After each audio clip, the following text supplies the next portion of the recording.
Senator from Arizona.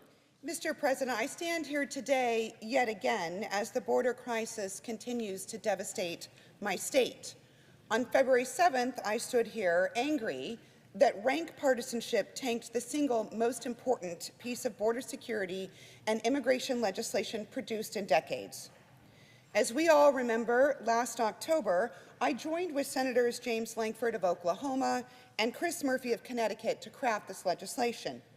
We worked every single day for over 4 months, navigating difficult policy decisions, working carefully to get it right.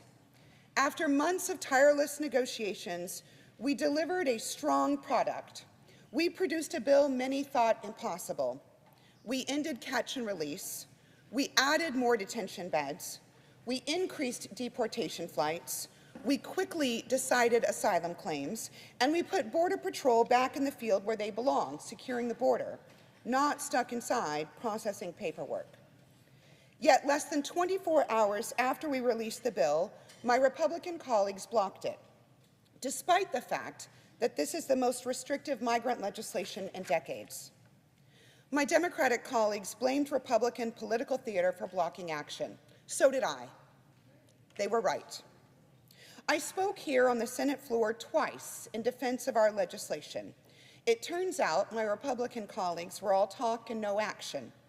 Today, though, my Democratic colleagues have chosen more political theater instead of real efforts to solve this crisis. All talk and no action goes both ways. Today, the Senate will hold a show vote whose sole purpose is to point the finger back at the other party. Yet another cynical political game. These games demonstrate exactly why Americans have lost faith in their elected leaders. A Congress bickering and fighting for power instead of solving problems and making progress, any kind of progress, for regular people. Today's vote is not an attempt to solve the problem or provide relief to Arizona border communities. Today's vote is to send a message. But Arizona doesn't need your message. Arizona needs your help. Arizona needs action.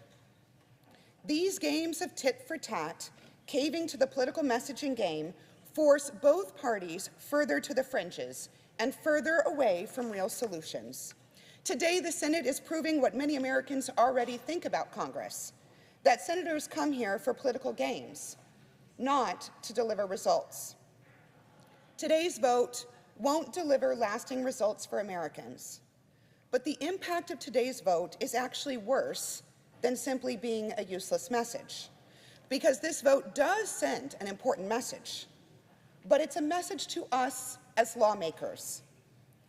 I've often asked my colleagues in the interest of our nation to step out of partisan boxes and work with me to find real solutions to real problems. We've done it time and time again.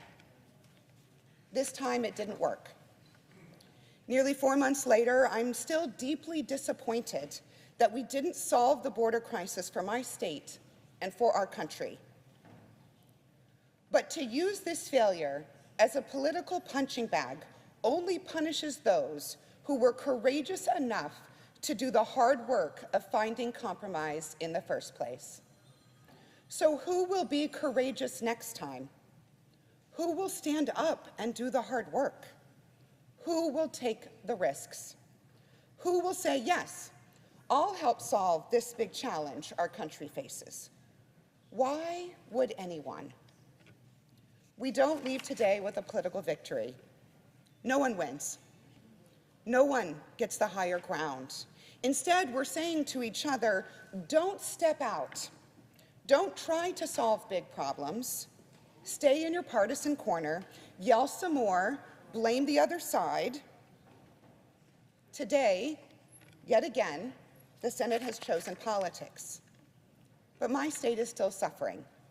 And as I said on the floor back on February the 7th, if you want to spin the border crisis for your own political agendas, go right ahead. If you want to continue to use the southern border as a backdrop for your political campaign, that's fine. Good luck to you.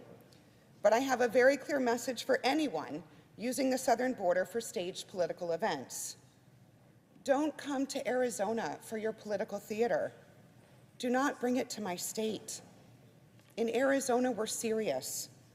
We don't have time for your political games. There are big challenges facing the Senate and our country, and evidently, this is not a Senate interested in solving those challenges.